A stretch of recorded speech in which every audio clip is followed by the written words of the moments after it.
Kenapa combo Danshin Plus dan DPH lebih baik? Yang pertama, sokongan dari dua sudut yang berbeza. Danshin Plus ni bantu untuk menyokong peredaran darah dan juga kesihatan salur darah.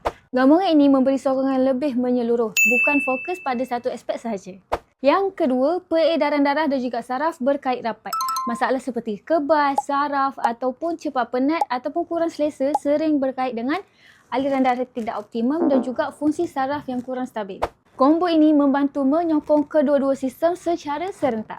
Yang ketiga, pendekatan penjagaan dalaman yang lebih lengkap. Jika ambil satu produk sahaja, sokongan mungkin terhad. Dengan combo, dapat menyokong aliran darah, dapat menyokong saraf dan juga dapat menyokong tenaga harian. Memang sesuai untuk mereka yang mahu jaga penjagaan dalaman secara menyeluruh. Yang keempat, lebih praktikal untuk amalan harian. Lebih mudah ikut jadual pengambilan. Lebih konsisten untuk jangka masa yang panjang. Kalau konsisten, hasil penjagaan pun lebih stabil. Dan yang kelima, lebih berbaloi dari segi nilai. Biasanya combo harga lebih jimat. Kalau nak cuba ataupun nak tambah stok, boleh check out dekat beg kuning sekarang.